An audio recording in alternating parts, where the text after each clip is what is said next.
aujourd'hui, j'ai pas envie, j'ai envie de pleurer, j'ai envie de bouffer du chocolat, ben, je fais ça. Et à la fin, je me dis, bon, allez, maintenant c'est fini, on va regarder, et même si c'est 1h du matin, tant pis. Hein. Bon, allez, on va regarder une vidéo inspirante. Je vais regarder quelqu'un qui va me dire ça, et puis je vais me dire, ah ouais, bah demain matin, quand je vais me réveiller à 6h30, alors qu'il est 2h du matin, et je vais faire ci, ça. Et bien, tu sais quoi, le lendemain matin, je me réveille à 6h30 et je suis en mode pompée up. De salarié à entrepreneur, du SMIC à millionnaire, Fille de Mars est l'émission du mois de mars à ne pas louper pour une bonne dose d'inspiration. Du 1er au 31, retrouve une femme par jour qui nous dévoile qui elle est, son histoire et des conseils de folie qui vont te faire passer au niveau supérieur. Fille de Mars, c'est des interviews exclusives avec des femmes d'horizons différents qui te montrent que tout est possible, que les femmes peuvent suivre leur propre chemin du moment qu'elles se choisissent et qu'elles passent à l'action. Hello et bienvenue dans ce nouvel épisode de Filles de Mars. Aujourd'hui, je vais vous faire rencontrer une femme que j'ai moi rencontrée, que je suis devenue sa cliente et du coup, je me suis dit, j'ai trop envie de l'interviewer, de connaître son histoire. J'ai l'impression qu'il y a quelque chose derrière qui peut tellement vous inspirer. Donc, je vous demande d'accueillir Elena. Bonjour Elena. Bonjour. Comment tu vas? Eh bien, écoute, je vais très très bien. Est-ce que tu pourrais te présenter en quelques mots pour ceux qui ne te connaissent pas encore? Ok, bah alors du coup, je m'appelle Elena. Alors, mon compte, c'est Ella, du coup, parce que c'est mon surnom. Et je suis médium. Et là, tout récemment, j'ai créé un accompagnement pour le deuil périnatal. J'en ai un petit peu vu des traces. Donc, bravo à toi déjà de faire ce que tu fais, puisque justement, on n'en parle pas assez de ces événements, de ces choses qu'on peut traverser en tant que maman, en tant que papa. Ça peut être très douloureux et souvent, on n'est pas forcément les mieux accompagnés dans le deuil en général. Donc, bravo à toi déjà pour ce que tu fais. Ben, merci. Ben, c'est surtout que en fait, j'ai l'impression qu'effectivement, personne n'en parle, ou alors à demi-mot. Et puis la plupart du temps, les mamans, parce que malheureusement, les papas, on n'en parle pas du tout, mais vraiment quasiment pas du tout, alors que c'est aussi leur enfant qui est décédé. Donc, mais c'est vrai qu'en sortant du corps médical, dès que c'est terminé, ils sont lâchés. Donc, en fait, il n'y a plus de suivi, il n'y a plus d'aide. Et c'est vraiment à ce moment-là que j'ai vraiment envie de les accueillir et surtout au niveau de leurs émotions, parce que je sais qu'il y a plein de choses qui sont à l'intérieur, puis même des fois, on n'a pas envie forcément d'en parler à son conjoint, de peur de lui faire de la peine, de peur de ne pas avoir les bons mots. Et c'est surtout ça que j'ai vraiment envie que ça ressorte, voilà, que ça reste pas à l'intérieur. Je comprends et bravo à toi d'avoir eu en fait cette mission, cette idée, cette inspiration de créer cet accompagnement. Parce que oui, comme tu dis, alors déjà au niveau des papas, on a l'impression qu'en fait, eux, ils ne ressentent pas les choses, voilà, C'est ça. déjà. Et c'est vrai que pour une maman, ça va être dur d'en parler. Elle va pas savoir à qui s'adresser. Elle va avoir l'impression que si jamais elle fait son deuil, ça va être quelque chose d'abominable parce que on peut pas guérir entre guillemets de la perte d'un bébé, etc. ou d'un enfant un peu plus âgé. Et en fait, si on a le droit d'en parler, on a le droit d'en guérir. Et même si ça nous blesse sur le coup, potentiellement un jour on se sentira plus allégé avec cet événement de notre vie et c'est OK en fait. Enfin, voilà. Donc bravo, vraiment, c'est très inspirant déjà pour commencer. Donc j'ai hâte d'avoir la suite de l'histoire. Avant d'aller un peu plus loin dans tous tes projets personnels et professionnels, quelle est la première chose que tu as voulu être ou faire en grandissant? Je voulais être égyptologue. Qu'est-ce que c'est? Alors, en fait, c'est quelqu'un qui est spécialisé dans l'Égypte ancienne. Trop bien. Ah ouais, moi, j'étais fascinée, j'étais omnibulée par l'Égypte ancienne. Je me rappelle que mes parents m'avaient offert un abonnement. Tu sais, à France Loisirs, à l'époque, tu pouvais choisir des thèmes, voilà, et avec des livres magnifiques, hein, vraiment, ils étaient gros comme ça. Et d'ailleurs, quand j'ai déménagé de Paris à ici, mon père, il m'a dit, oh là là là là là, il me dit, mais 10 kilos, quoi. 10 kilos de livres sur l'Égypte. Ah oui, donc tu es une vraie fan. Ah ouais, après, voilà, il y a plein de choses que j'ai oubliées, mais c'est vrai que, et puis en plus de ça, j'habitais à côté de Paris, donc en une demi-heure, j'étais au Louvre, donc j'y étais très régulièrement, et puis comme à moins de 18 ans, c'est gratuit, Donc, avec ta carte d'identité française, du coup, j'en ai profité. Donc, ouais, Égypte, égyptologue. Mais trop bien, trop bien. Et du coup, comment t'étais venue un peu cette passion pour l'Égypte, pour ce métier? Tu te souviens pas? En vrai, je pense que j'adorais déjà lire parce que ma maman m'a donné vraiment la passion de lire. Et donc, j'ai dû lire peut-être un livre sur l'Égypte, et puis un deuxième, et un troisième. Et puis, je pense que je crois que je me souviens d'un livre qui s'appelle La momie bavarde. Mhm. Et je pense que c'est là que ça a dû vraiment commencer parce que je m'en souviens encore aujourd'hui. Donc, je pense que c'est peut-être le départ de cet amour parce que vraiment, c'était de l'amour. Hein. J'avais les statuettes des dieux, je connaissais tous les dieux. Aujourd'hui, tu vois, j'ai un gros tatouage derrière. C'est un tatouage égyptien. Bon, voilà, ça me suit quand même encore aujourd'hui. Bon, et je vois vraiment que toute cette justement cette culture, hein, que ce soit l'Égypte ou la Grèce, on peut avoir une certaine passion. C'est vrai que moi, je m'étais un peu passionnée, pas autant que toi, mais je m'étais quand même passionnée justement pour l'Égypte et pour la Grèce antique aussi. C'est, je trouve, deux pays qu'on peut en fait tellement apprendre sur le passé avec toute cette mythologie derrière qui peut être vraiment fascinante. Donc, je comprends que tu as été huppé par la passion de l'Égypte. Ben, je crois qu'en fait, finalement, alors ça, c'est vraiment selon les croyances, mais ceux qui croient à la réincarnation, la plupart du temps, quand on est très jeune, quand je dis très jeune, c'est entre 5 et 10 ans, peut-être même avant, mais bon, c'est vraiment quand tu es passionné par quelque chose qui n'est pas en fait dans ton entourage. Par exemple, il y a, là, j'ai vu il n'y a pas longtemps, un petit garçon qui voulait absolument savoir conduire un hélicoptère. Voilà, avion, hélicoptère, tout ce qui était aviation, c'était vraiment son truc. Il avait 5 ans. Il connaissait les termes, il connaissait au niveau des outils, etc. Donc vraiment, il s'est pris de passion et en fait, on a compris que c'était sûrement sa dernière réincarnation qui, en fait, était pilote d'avion. Voilà. Donc, je me dis que si on a très jeune une attirance pour un pays, pour un peuple, par exemple africain, irlandais ou égypte ancienne, je pense que c'est parce que ça nous ramène à notre moi profond et à ce qu'on a vécu antérieurement ou parallèlement, ça dépend des croyances. Ok, d'accord. Ah, c'est intéressant. Du coup, ce que tu dis, je me dis que c'est vrai que moi, entre 5 et 10 ans, j'avais cette très forte envie de devenir avocate. Ça peut être intéressant, en effet. Mais Allez. je le pense sincèrement parce que c'est vrai que quand on est petit, être passionné par un sujet qui est un sujet de grand, entre parenthèses, et qui en plus de ça, par exemple, bon, si tu avais des parents avocats, ça me semblerait logique. Mais voilà, si moi, mes parents, ma mère était directrice administrative et mon père, il travaillait à la RATP. Donc, rien à voir avec l'égyptologie, tu vois. Donc, vraiment, ils se sont même demandé pourquoi j'étais autant fascinée par ce truc, parce que finalement, c'est de la magie. Il y a la mort, on parle beaucoup de la mort en Égypte ancienne. Donc, ils disaient que c'était un peu glauque, que je regarde les trucs, les momies, les trucs là.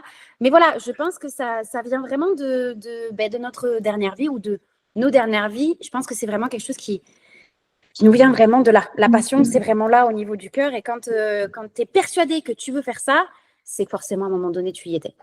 Oui, oui, bah oui, c'est vrai que ça, quand tu l'expliques comme ça, c'est sûr qu'il y a une certaine logique en fait dans cette chose.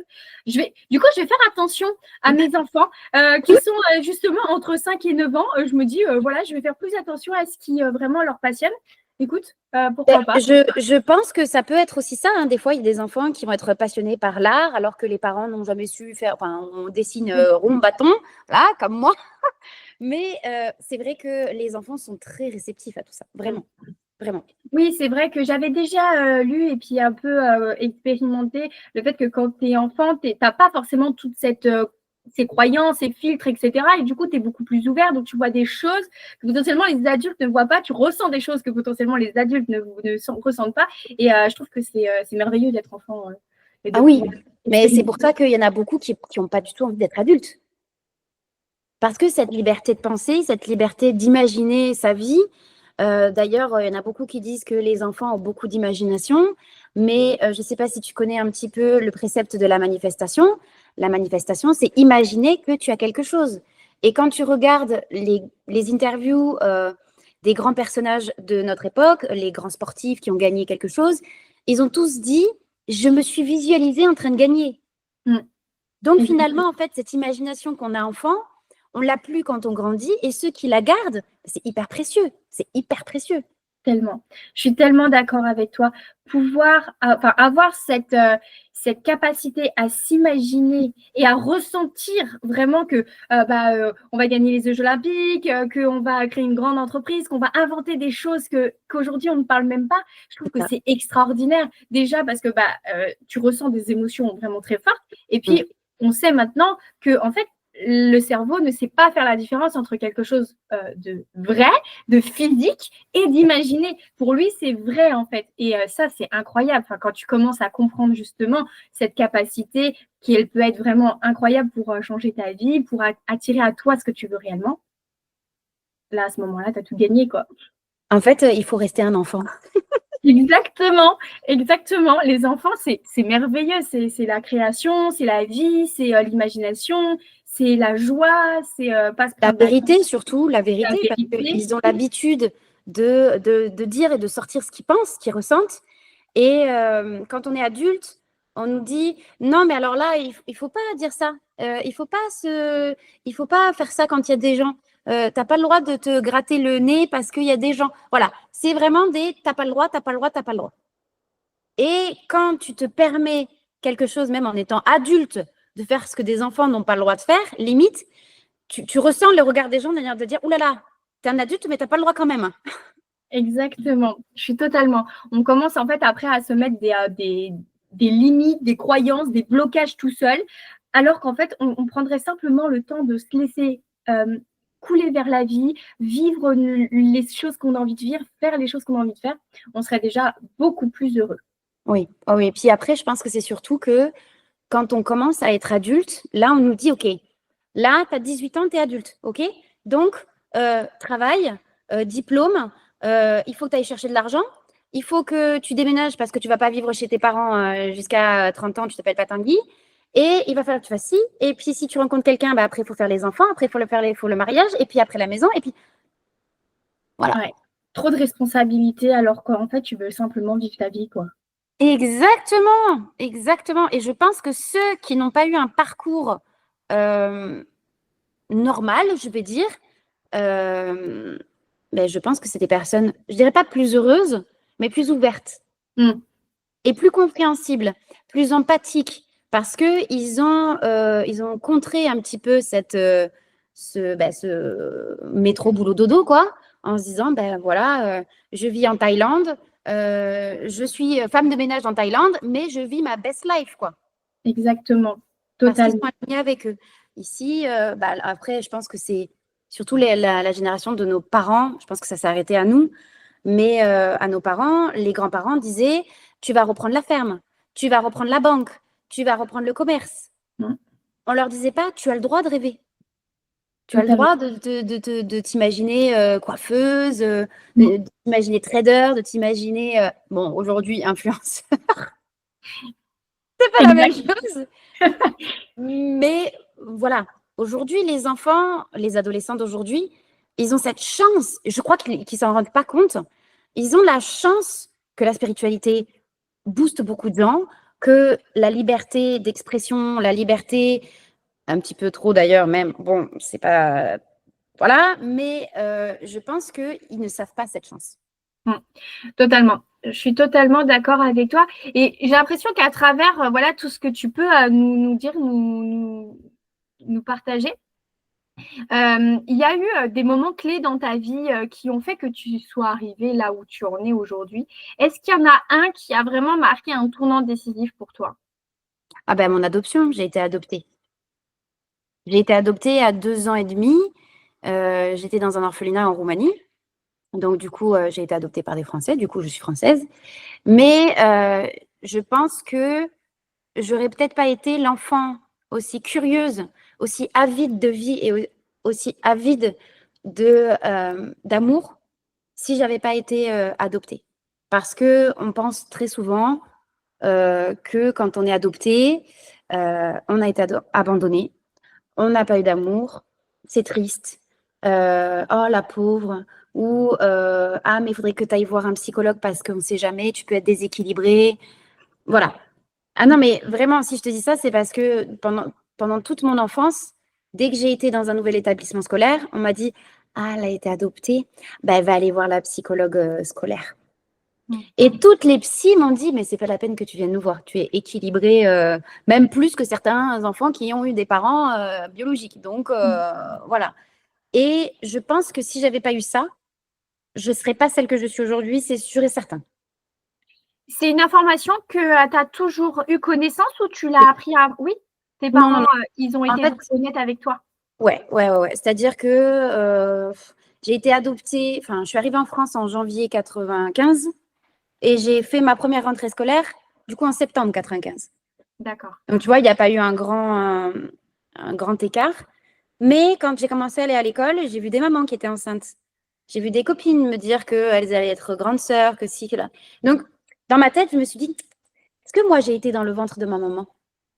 Enfin, je réfléchissais en me disant, mais j'étais pas dans son ventre à elle. Et je lui ai posé la question.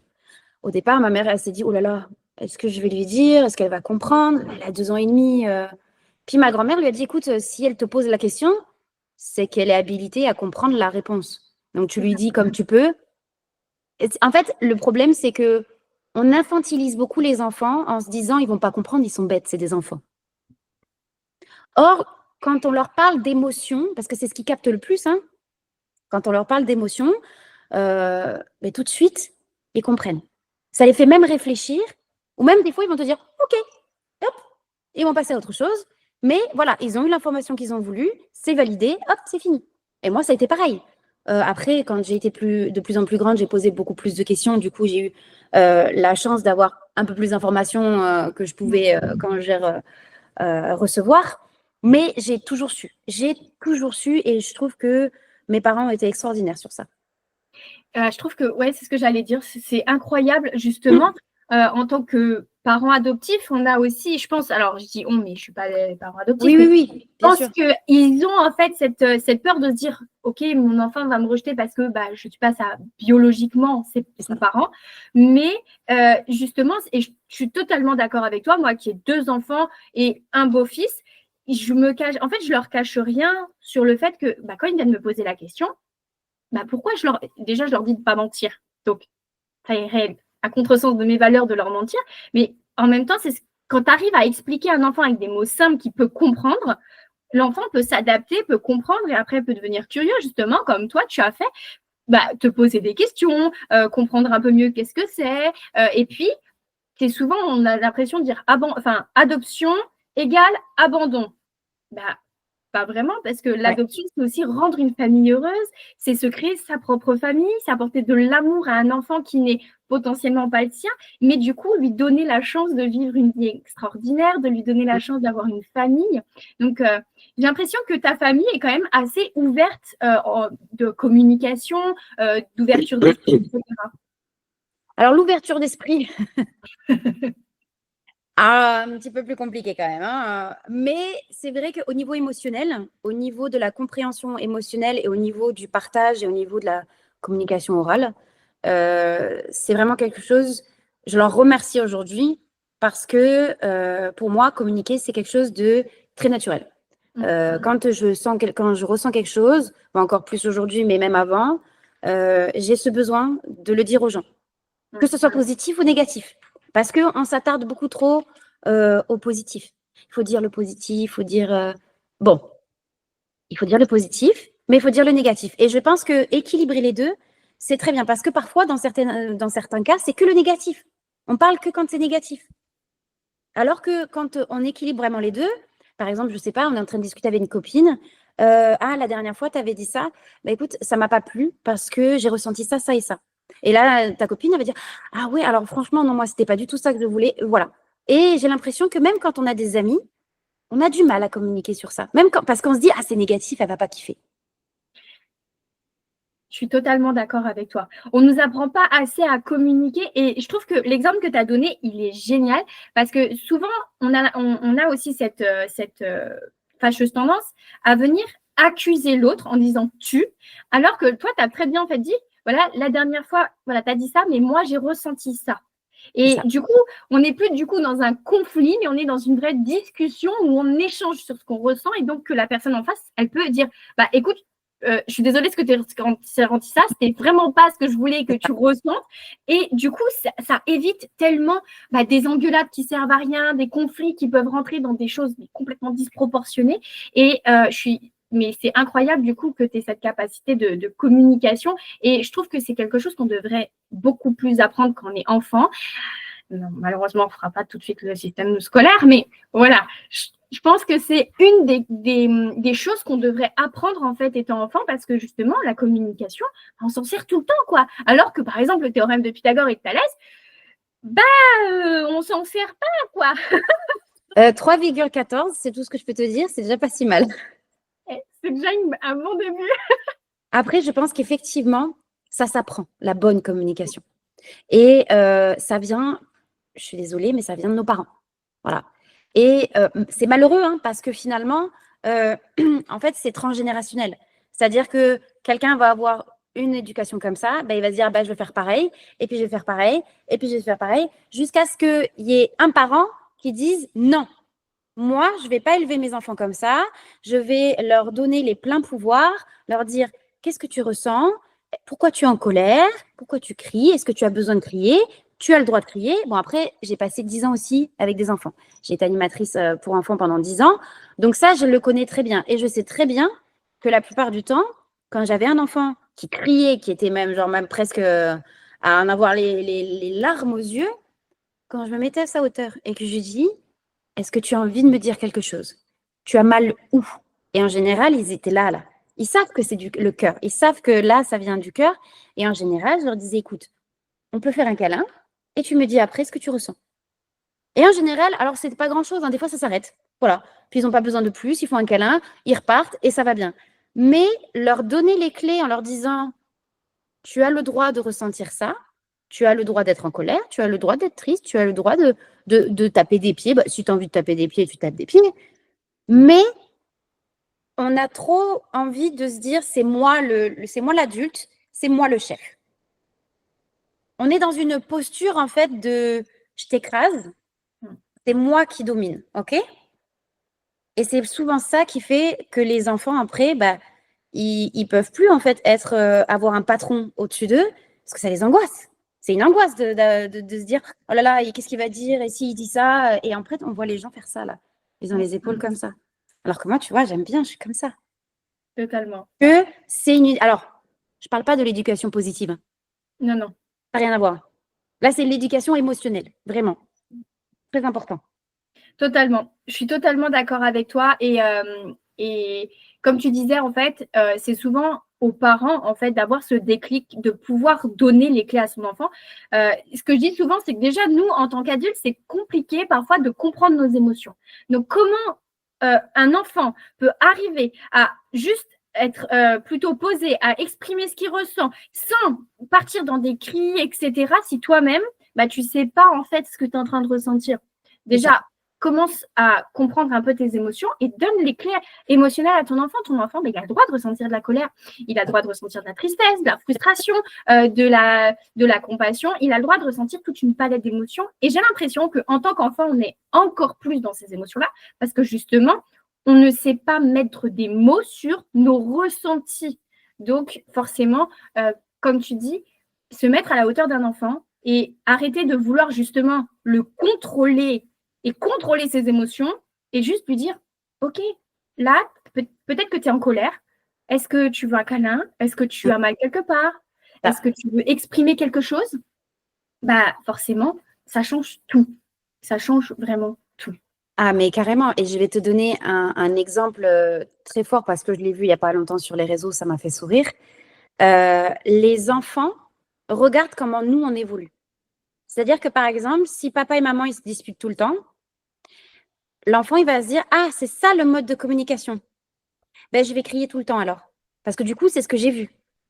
Et là, j'ai vu il n'y a pas longtemps une vidéo d'un tout petit bébé. Donc, on le voit en fait un petit peu évoluer. Et son père est toujours en train d'aider sa mère quand elle fait le ménage. Donc, il lui soulève très souvent le tapis pour qu'elle passe l'aspirateur. Et en fait, tu as le petit garçon à 2 ans, hop, il prend le tapis, bon, même s'il ne le soulève pas beaucoup parce qu'il est tout petit, il lui soulève un tout petit peu le tapis. Et sa mère, elle est comme ça en se disant « Oh !» Et là, je me dis « Mais oui, en fait, parce que les enfants ont besoin d'avoir une figure d'exemple. Et au lieu d'avoir une figure autoritaire, ben, ça change complètement l'enfant. » Totalement. Je suis totalement d'accord avec toi et j'ai vu cette vidéo. J'ai vu cette vidéo. C'est mignonne. Elle est tellement parlante, en fait. C'est incroyable. Mais de toute façon, on le dit depuis des années, les enfants miment ce que nous, on fait. Si on fait la cuisine, ils ont envie de jouer à la cuisine. Si on fait le ménage, ils vont avoir envie de faire le ménage. Si, par contre, on est tout le temps en train de s'engueuler, de crier, d'être de mauvaise humeur, qu'est-ce qu'ils vont faire? Ils vont crier, s'engueuler, être de mauvaise humeur. Et bien sûr, c'est aux parents de prendre conscience de ça et potentiellement de mettre des choses en place. Il existe tellement d'outils, de livres, d'accompagnement, de vidéos, de plein de choses. Alors, peut-être que ce ne sera pas parfait du premier coup et ce n'est pas grave. La première chose, c'est d'en prendre conscience. La deuxième chose, c'est d'essayer des choses. Si vous essayez jamais rien, il n'y a jamais rien qui va changer. Et ça sera toujours pareil. Et que peut-être un jour, votre enfant plus tard va vous ressembler et vous allez lui dire je n'avais pas envie de ça pour toi. Bah oui, mais tu lui as donné ces outils-là. Comment tu veux qu'il fasse autrement? Mais alors, tu vois, je suis complètement d'accord avec toi. Et ce que tu viens de dire, c'est pour tous les sujets, finalement.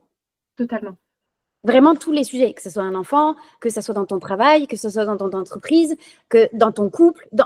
Si tu n'essayes pas, tu n'auras jamais.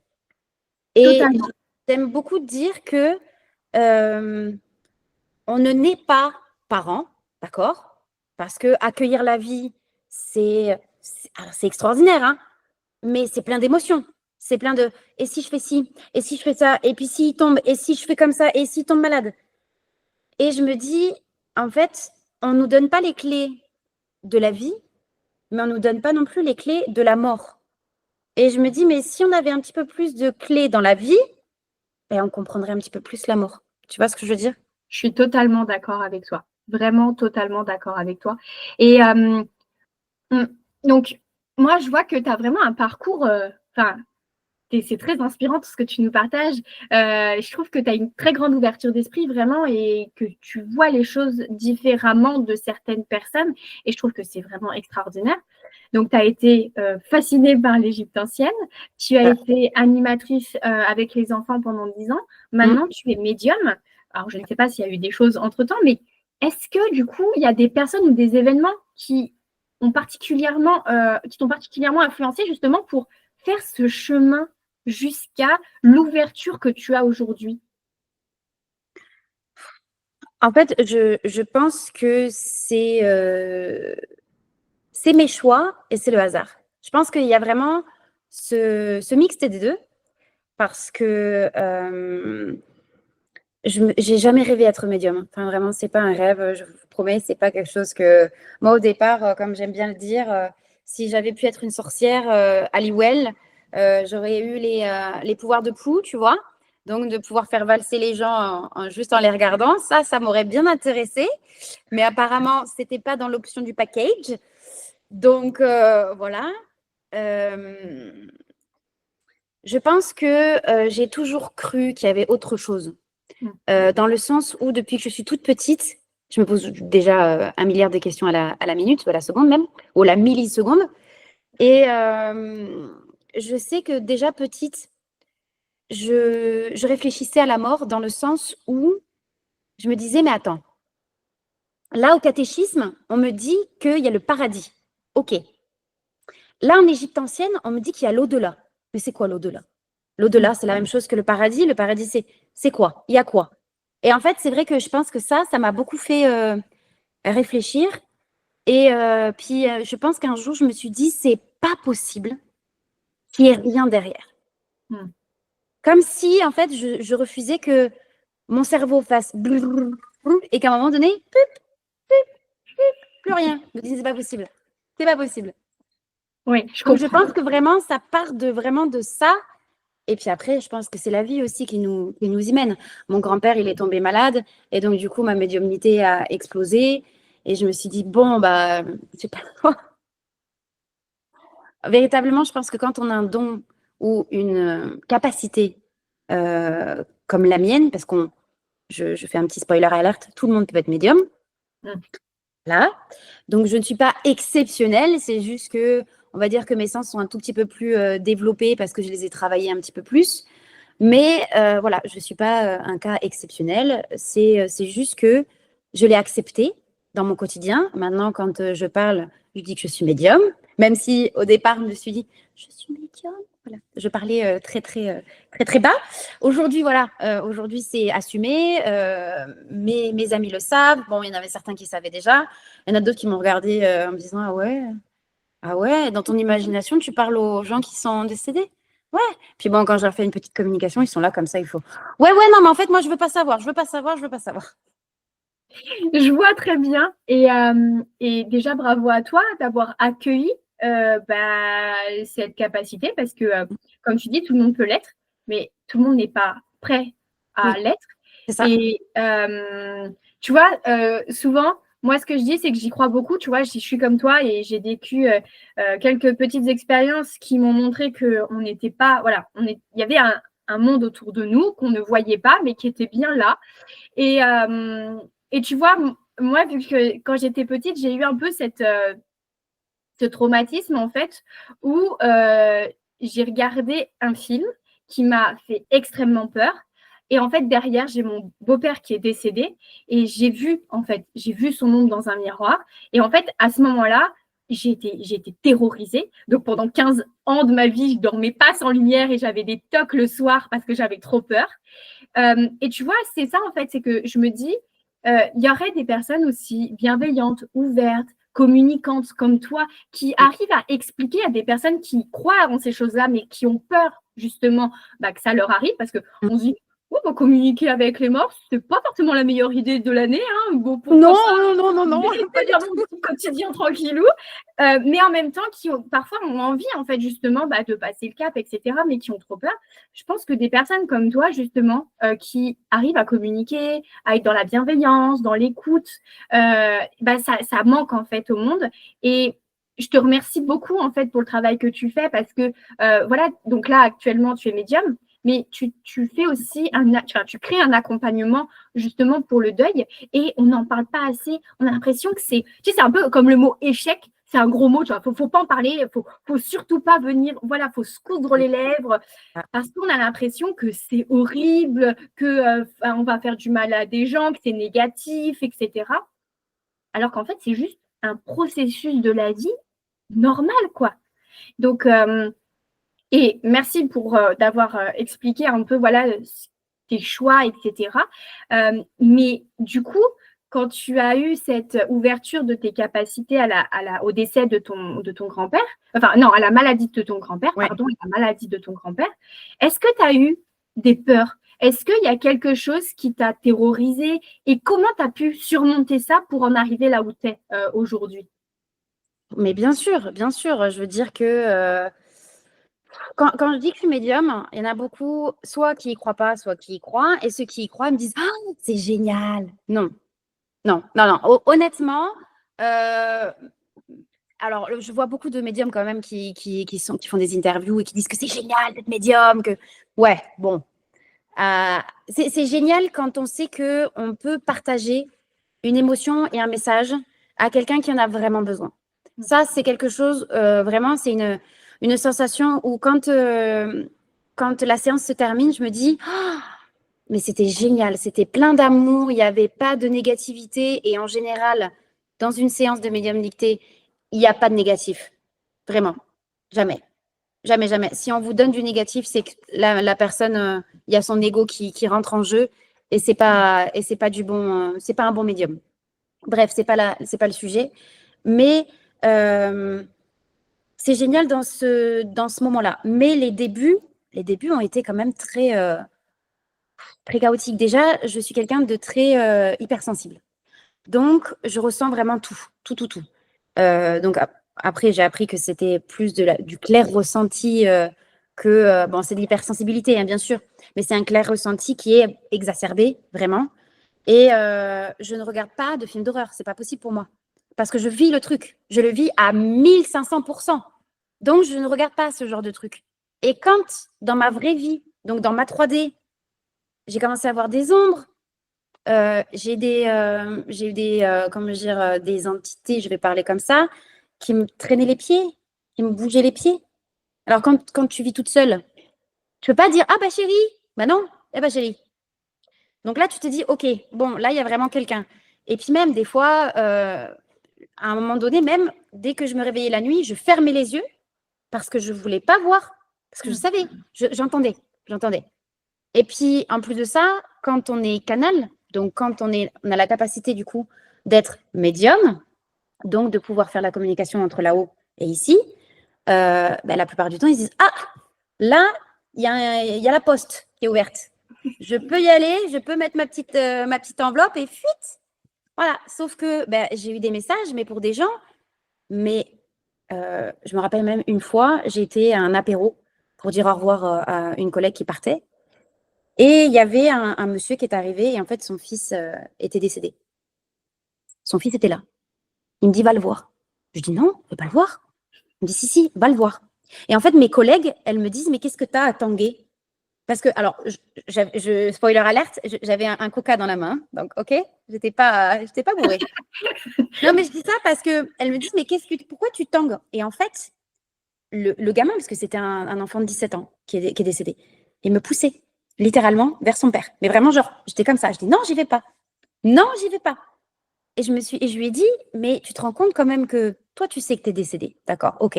Ton père, il sait que tu es décédé, mais lui, il sait pas que toi, tu es là. Je vais pas le voir en lui disant, hé, coucou, ça fait longtemps.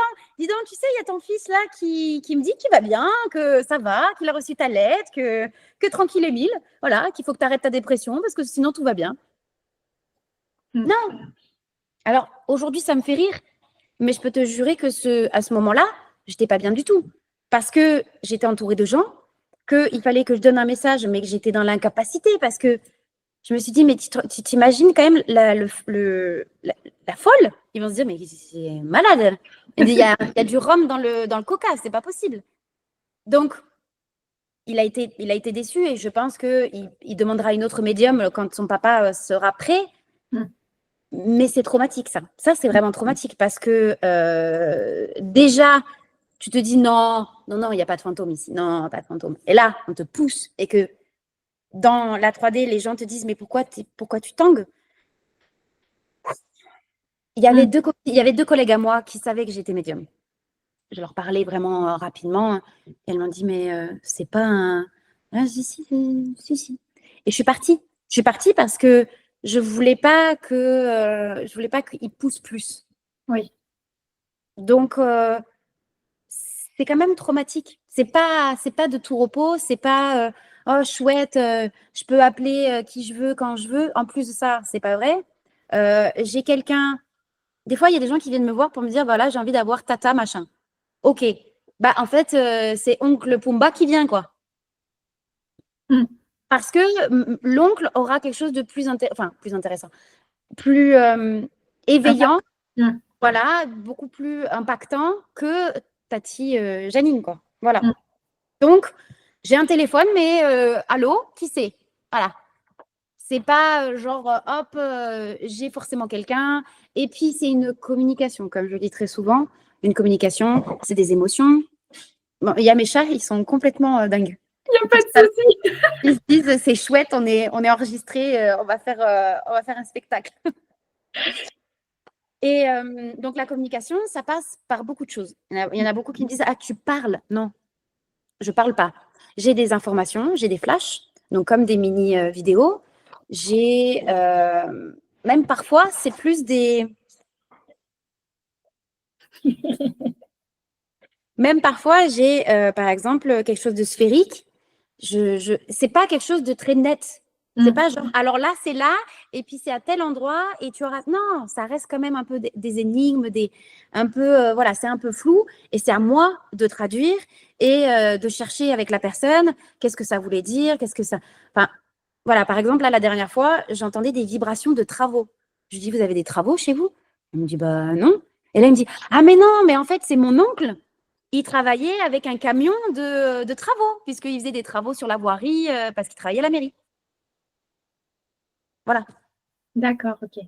Mais, mais voilà, tu vois, c'est là où je voulais que tu en viennes, c'est que, ok, c'est bien hein, d'être médium, ça oui, bien sûr, c'est génial quand tu apportes une réponse positive à la personne, etc.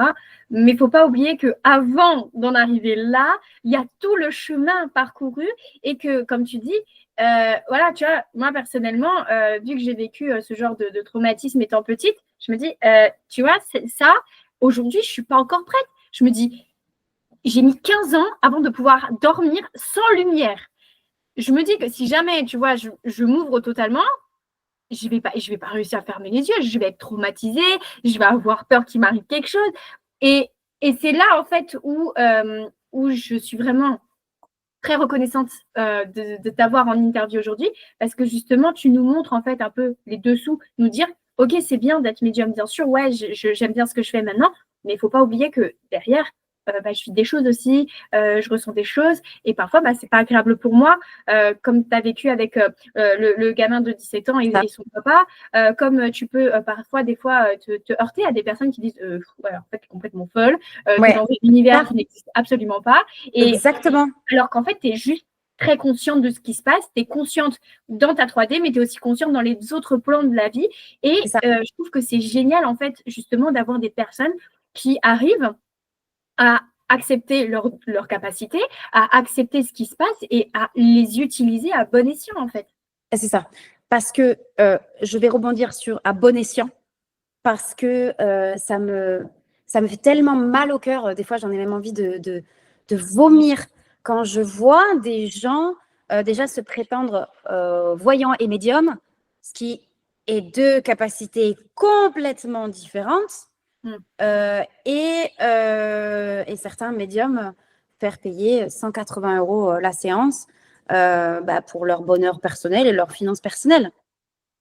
Alors, je veux bien qu'il faut être, comment dire, rémunéré, ça, il n'y a pas de souci. Mais à un moment donné, il faut être quand même cohérent avec ce qu'on fait payer et ce qu'on donne. Parce qu'en vrai, comme je le dis très souvent, je donne de l'amour, en fait. Totalement. Alors, c'est un peu cuicui les petits oiseaux, mais non, mais c'est vrai, parce qu'on va dire qu'avec toutes les séances que j'ai faites, c'est vraiment ça qui ressort le plus. C'est vraiment que de l'amour, des mots très personnels, des surnoms très personnels. Vraiment, c'est que de l'amour et ça rassure. Et je sais que toutes celles, tous ceux et celles qui partent de la séance, ils se sentent bien. Ils se sentent enveloppés avec de l'amour, ils sont rassurés, ils se disent, bon, finalement, si je pars, il y a quand même quelque chose de l'autre côté, donc ça va. La personne que j'aime, elle va bien, elle n'a pas souffert, elle ne souffre plus. En vrai, c'est vraiment les grosses questions qu'on pose. Mais c'est vrai que il y a la 4D, donc tout ce que je croise de l'autre côté, mais je vis beaucoup dans la 3D et je pense que certains n'ont pas la déontologie faite pour être de bons médiums. Des fois, ils ont peut-être les bonnes capacités, hein, mais la déontologie n'est pas là et franchement, ça me... Et c'est totalement, voilà, c'est comme ça quand tu es médium, c'est comme ça quand tu es coach, thérapeute, psychologue. Il y a des personnes qui ont des super capacités, mais qui derrière ne le font pas pour les bonnes raisons. Alors, moi, j'entends bonnes raisons. Je suis coach, j'accompagne des femmes. Alors, bien sûr, il y a un moment donné où il faut que je vive et que, bien sûr, rémunération, mais je ne vais pas mettre des prix exorbitants. Quand tu vois qu'il y a des coachs ou des thérapeutes qui te mettent 3 000, 4 000, 5 000 € pour te faire accompagner pendant 6 à 12 mois, tu dis, mais à quel moment tu fais ça, en fait? Peu importe que tu aies des bonnes capacités ou pas, en fait, voilà quoi, c'est... il faut en fait un code où tu n'es pas là pour te faire que de la thune, en fait. Tu es là aussi pour venir aider la personne, l'accompagner, en fait. Et je trouve que c'est super, en fait, ce que toi, tu partages parce que justement, tu as cette capacité de comprendre que la personne, elle vient pour potentiellement un message très important, pour quelque chose, pour avoir des réponses aussi peut-être à ces questions. Et à ce moment-là, en fait, on ne peut pas dire je vais me faire de l'argent sur son dos, quoi. Le truc, c'est qu'en fait, je pense qu'aujourd'hui, il y a tellement de gens qui ont envie d'avoir beaucoup d'argent, qui se disent, c'est en faisant des accompagnements, c'est en faisant des formations qu'on va gagner beaucoup d'argent. Et d'ailleurs, c'est quand même quelque chose qui est très conflictuel là, en ce moment pour moi, parce que justement, il faut que je mette un tarif sur mon accompagnement. Et j'ai beaucoup de mal. Là, la dernière fois, j'ai donné le prix à ma copine. Elle me dit, mais non. Elle me dit, non, c'est pas assez cher. Je dis, bah ouais, mais moi, je trouve que déjà, enfin voilà, il y a ce côté-là. Et il y a des gens qui vont se dire, ben là, ce mois-ci, c'est 150 euros. Et puis dans 3 mois, bah, ça sera 400 euros. Et puis voilà. Et en fait, je pense que dans beaucoup de formations, on t'explique que pour avoir des sous, bah, il faut faire des accompagnements hyper chers. Comme ça, au moins, bah, tu es périn sur toute l'année. Or, je pense que si tu as comment dire, des clients régulièrement, parce qu'ils te font confiance, c'est là où tu as la pérennité. Parce que les gens, ils viennent pour toi, pour ce que tu fais, mais ils viennent pour toi. Et si toi, tu es droite dans tes bottes et que c'est pas que pour l'argent, que par exemple, tu n'arrêtes pas de dire que tu vas à Bali, bah, moi, je me dis, ah ouais, bah, tu es à Bali, bah, c'est grâce à moi si tu es à Bali. Et je dis pas qu'il faut pas aller à Bali, hein, parce que j'en ai très envie, il n'y a pas de souci. Hein. Mais je veux dire que, voilà, je pense qu'il y a un moment pour tout. Et moi, déjà, je pense que déjà, on ne devient pas riche juste en faisant ça. Totalement. Je suis totalement d'accord avec toi. Et du coup, aujourd'hui, donc, tu vis complètement de ton activité ou tu as un travail à côté? Non, tu vis complètement de ton activité. Ouais, Et ouais. aujourd'hui, est-ce que tu pourrais dire que tu vis librement ou est-ce que tu es sur le point de le devenir? Je suis sur le point. Tu es Je sur, suis sur sur le le point parce que déjà, je suis hyper heureuse de faire ce que je fais. C'est un bonheur au quotidien. Et puis en plus de ça, ce qui est génial, c'est que je peux mettre mon emploi du temps comme je le veux, comme je le sens. Et c'est surtout le fait de pouvoir m'écouter, moi. C'est-à-dire que, par exemple, quand je me lève le matin, je ne me dis pas, punaise, il faut absolument qu'à cette heure-ci, j'ai fait ça, ça, ça, ça, ça. Non. J'essaie de me lever tôt parce que c'est quand même une habitude qui est assez bonne. Donc, à 7 heures, je suis déjà plus ou moins réveillée. Mais voilà, si mon corps, il me dit encore jusqu'à 8 heures, bah, je me dis, OK, jusqu'à 8 heures. Pas de souci. Et ça, c'est un luxe parce que le sommeil, le fait de s'écouter, c'est extrêmement important. Et quoi qu'on fasse, hein, si on est boucher, médium, accompagnatrice, je pense que le sommeil et de s'écouter soi, c'est ultra important. Ce qu'on ne peut pas faire quand on est salarié, qu'on a des obligations, qu'il faut faire ci, qu'il faut faire tant de commandes, qu'il faut faire tant de ventes, que si, que... Voilà. Donc, je me sens hyper chanceuse et hyper contente. Je ne suis pas riche, mais j'ai un toit, j'ai des chats où je peux les nourrir. Donc, tant qu'il y a ça, bah voilà, je me dis que je suis heureuse et que je suis bien dans ce que je fais.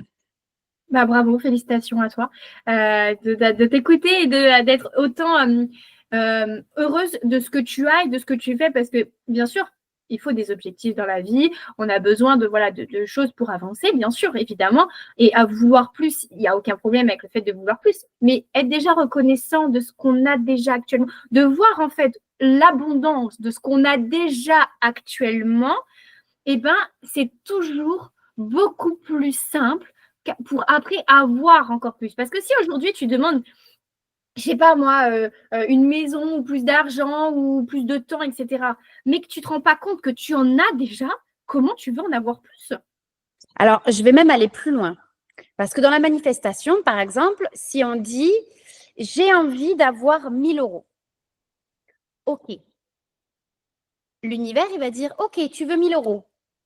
Ben, ta télé vaut 1000 euros. Ta PS5, elle vaut 1000 euros. Tu les as déjà, tes 1000 euros. Voilà. J'ai rien à dire de plus, mais je pense que l'exemple est parlant. Totalement, totalement d'accord avec toi. Il faut déjà vraiment ressentir cette abondance déjà autour de nous dans ce qu'on a, mais tu sais, je pense qu'on se rend plus compte, en fait, vu qu'on a déjà, mais souvent, remercier la vie pour notre maison ou le toit qu'on a. L'eau Notre courante. santé. Notre Ouais, bah, l'eau courante. Ah oui, oui. Pouvoir aller aux toilettes sans aller prendre le seau. Et ah non, non. Mais Exactement. on oublie ça. On oublie ça parce qu'on est des êtres humains et que quand on a du confort, bah, c'est là qu'on dit très souvent qu'on est dans notre zone de confort et que dès qu'on en sort, on est paniqué, alors qu'en fait, ça se passe très bien, hein, vraiment. On oublie qu'on a la chance d'avoir un frigo, qu'on a la chance d'avoir un aspirateur, qu'on a la chance d'avoir une cafetière. Et je pense que avant de vouloir avoir plus, déjà, dans la tête des gens, l'abondance, c'est financière. Ben non, tu as l'abondance de santé, l'abondance d'amour, parce que même si tu n'as pas quelqu'un dans ta vie, ben forcément, tu as des gens qui t'aiment. Tu as des amis qui t'aiment, tu as des parents qui t'aiment. Bon, tu as des enfants qui t'aiment. Tu as des animaux, parce que les animaux, ils aiment aussi, et inconditionnellement. C'est même encore mieux que des enfants, parce que finalement, les enfants, des fois, je peux te dire que est-ce que tu m'aimes? Non. Ok, merci, au revoir. Voilà. C'était une pointe d'humour, mais je sais que moi, les enfants que j'ai eus pendant 10 ans, euh, c'est de l'amour. C'est de l'amour à l'état pur. Et je disais quand même très souvent que j'adore être avec des enfants parce que c'est une abondance de créativité, d'amour et de naturel. Et ça fait du bien. Et je pense que certains devraient faire des petits stages avec des enfants juste pour se rendre compte en se disant, ah ouais, mais c'est vrai que finalement, bah, j'ai ça. Et puis, bah, en fait, bah, j'ai des jouets, mais je peux les prêter. Et puis, c'est cool. C'est vachement cool. Ma PS5, trop bien. Mais j'ai 1 000 euros. J'ai demandé 1 000 euros, je les ai déjà.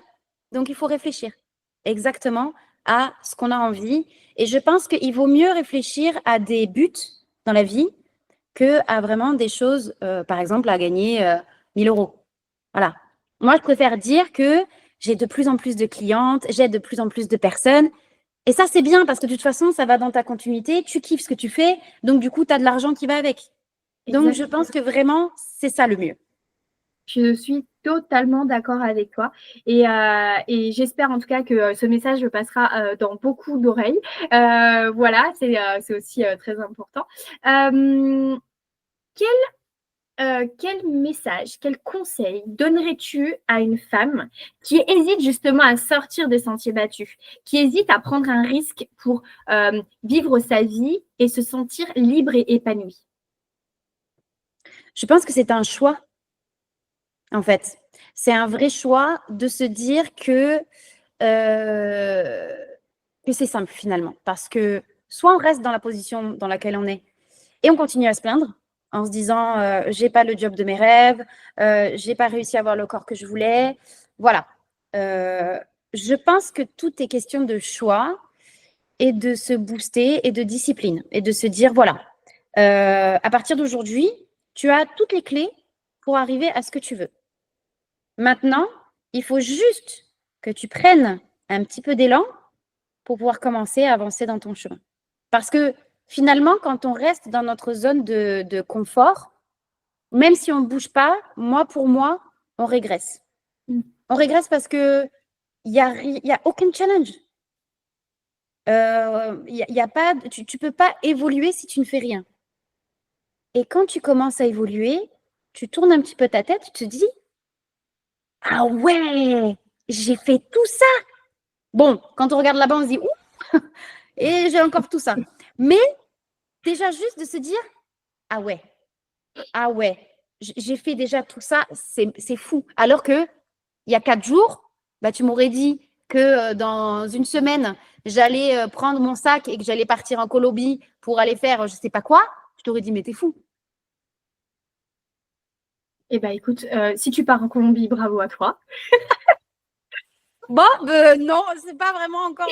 Mais quoique, un jour, je me suis promis de faire un voyage comme ça, d'aller à l'aéroport, de prendre le prochain avion où il y a une place et me dire, allez, go, j'y vais. Je laisse le destin choisir pour moi. Bon, j'espère que ce ne sera pas en Sibérie, mais voilà, tout est faisable, tout est faisable. Totalement. Pour moi, tout est possible dans la vie du moment où que tu choisis et que tu commences à te justement donner en fait les moyens d'atteindre ce que tu veux vraiment. C'est ça. Ce que je dis souvent, c'est que on peut se plaindre. Moi, la première, je me plains beaucoup, mais en fait, tu peux pas te plaindre sans mettre des actions en place derrière pour changer ce qui te dérange. À un moment donné, si tu fais que te plaindre, bah arrête de venir te plaindre vers des personnes et commence à bouger ton pour vraiment aller changer les choses. Donc, merci beaucoup pour ce partage, pour ce conseil que tu donnes aux femmes parce que tu as totalement raison. Qu'est-ce qui te motive à continuer, même dans les moments difficiles?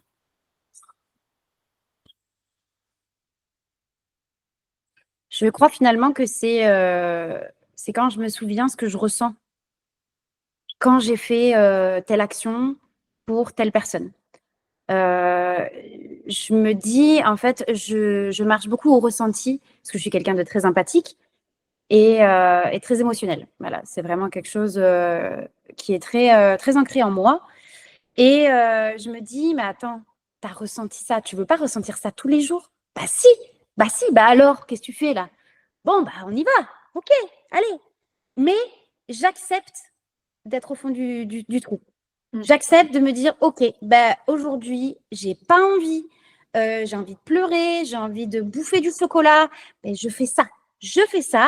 Et à la fin, je me dis, bon, allez, maintenant c'est fini, on va regarder, et même si c'est 1h du matin, tant pis. Hein. Bon, allez, on va regarder une vidéo inspirante, je vais regarder quelqu'un qui va me dire ça, et puis je vais me dire, ah ouais, bah demain matin, quand je vais me réveiller à 6h30, alors qu'il est 2h du matin, et je vais faire ci, ça. Eh bien, tu sais quoi, le lendemain matin, je me réveille à 6h30 et je suis en mode pump it up. Mais parce que je me suis autorisée à aller en bas pour pousser et remonter. Totalement. Bravo. Merci beaucoup pour ce partage. Et je trouve que c'est super inspirant et tu as totalement raison. Aujourd'hui, on focus trop sur ce positivisme-là. Et à un moment donné, il faut arrêter. On a le droit de ne pas aller bien, de bouffer du chocolat devant une série, d'être en train de je veux pas, oui, ça va pas. Exactement. Et c'est OK. Et comme tu dis, par contre, à un moment donné, une fois qu'on a traversé ça, OK.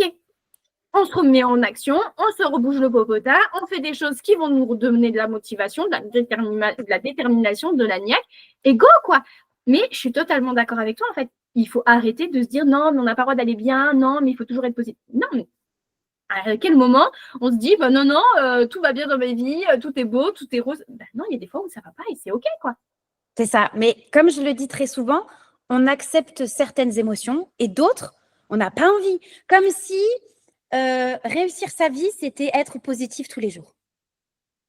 Je me dis, c'est en fait comme si en fait on pensait qu'on était la reine d'Angleterre et qu'on faisait ça tous les jours en mode bah oui, c'est normal. Ah, bien sûr. Elle est morte, Lady Di, mais c'est pas grave. Tout va bien. Aucune émotion. Non, à un moment donné, on est humain, on est aussi ici pour traverser des émotions. Et plus on les traverse, plus on dit ok, vas-y.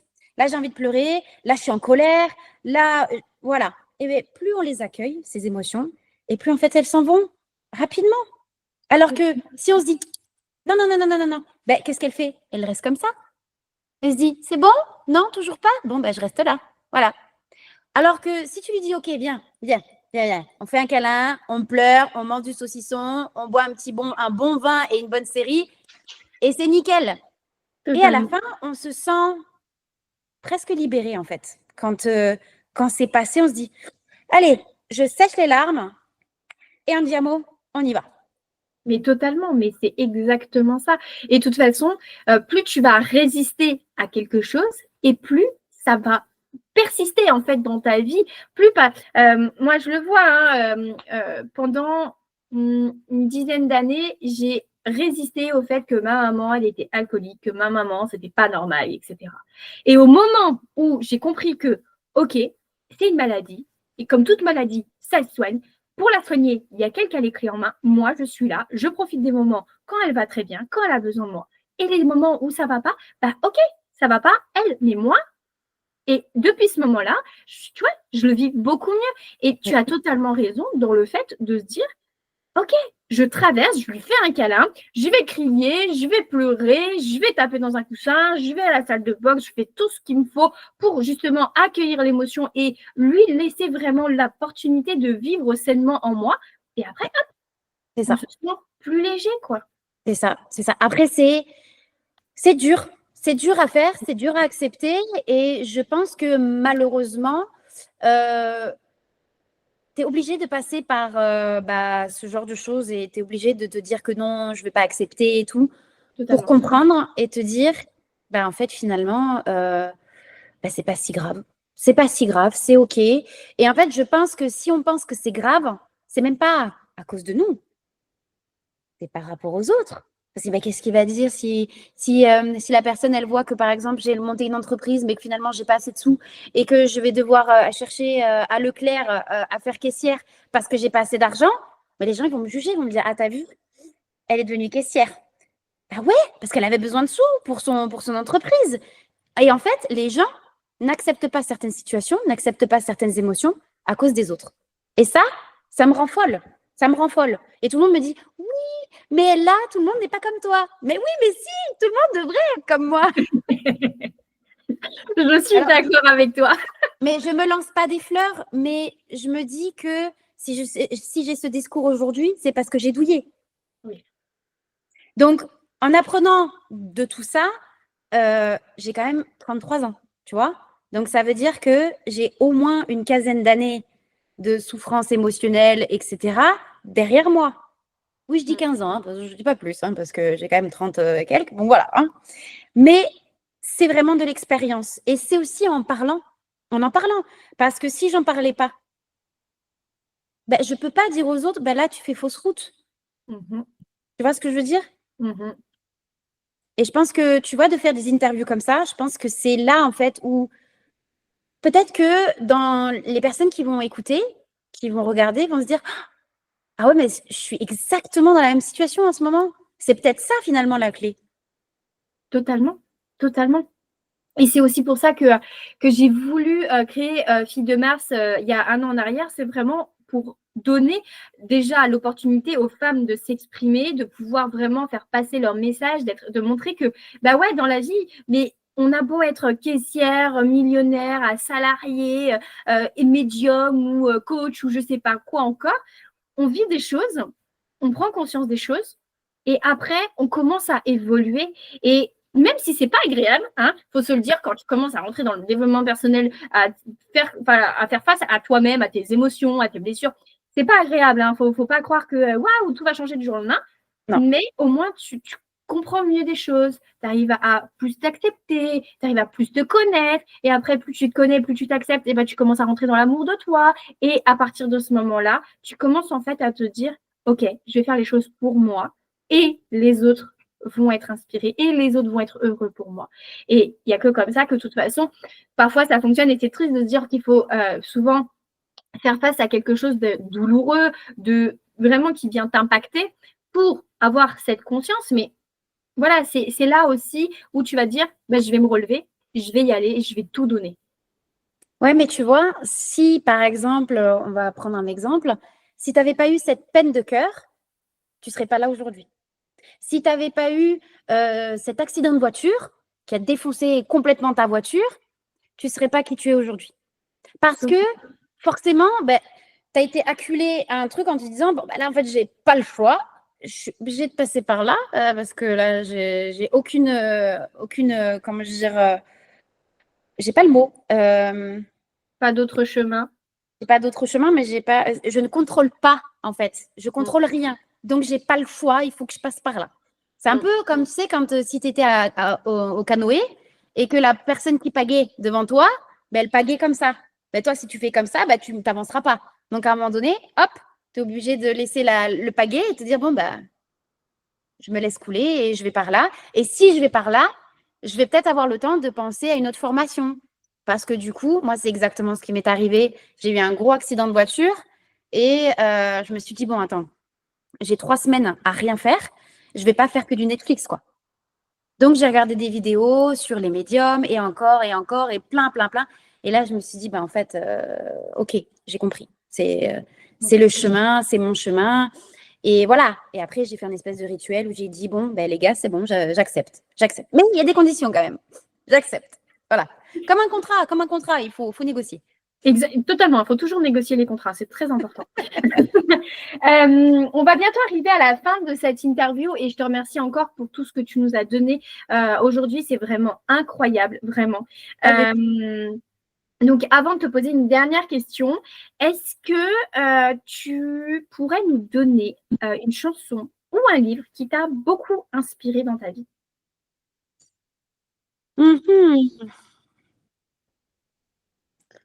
Ben, je vais dire Harry Potter. C'est une série, en fait, hein, vraiment. Mais, alors attends, est-ce que je l'ai là? Est-ce qu'on le voit là? Non, on ne le voit pas. Si, on le voit. Voilà, le Vif d'Or. Ça a changé énormément de choses dans ma vie parce que déjà, j'adorais la magie, hein, tout ce qui était sorcier. Voilà, j'étais déjà bien, bien dedans. Et surtout, ça m'a apporté la langue anglaise. Parce que grâce à la série, au film, etc., je me suis prise d'amour pour cette langue anglaise. Et donc, du coup, grâce à Harry et J.K. Rowling, du coup, mais je parle aussi aujourd'hui anglais couramment.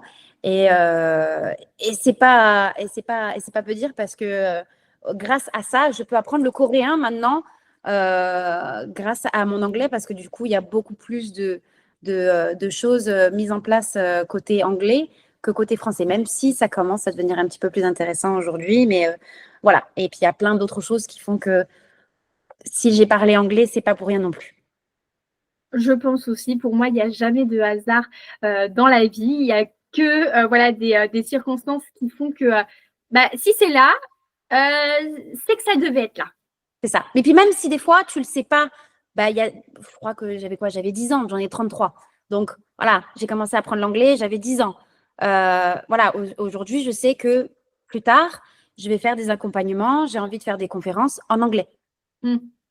Parce que je sais que la spiritualité et tout ce que je fais au niveau international, donc au niveau américain, canadien, ils sont 2 fois plus évolués que nous. Et ils sont 2 fois plus ouverts, quoi. Je suis totalement d'accord avec toi sur ce sujet. On arrive dans la dernière partie de cette interview, donc c'est la nouveauté, on va dire, de la saison 2. C'est une question qui soit va te challenger toi, soit nous, mais dans tous les cas, ta réponse nous inspirera beaucoup. Et la question que j'ai choisie pour toi, c'est si tu pouvais parler à la version de toi de 10 ans, que lui dirais-tu? Alors écoute, ma vieille, ça va pas du tout se passer comme tu l'avais prévu, mais alors pas du tout. Tu vas douiller pendant quelques années, mais tu vas voir que finalement, tu vas être épanouie, tu vas être très heureuse et surtout, tu vas être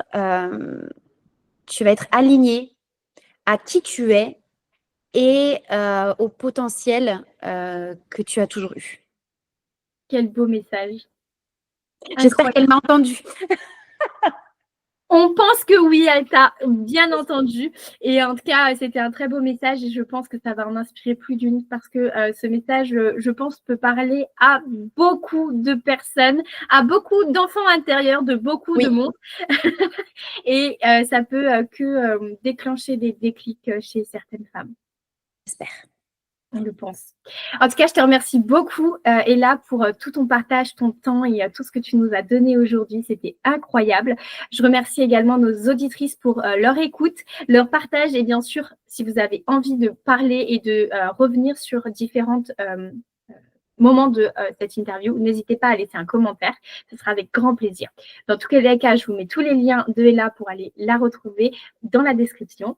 Et si jamais, Ella, tu as un dernier mot à nous donner, ça sera avec grand plaisir. Nous, on se retrouve très prochainement dans un nouvel épisode de Filles de Mars.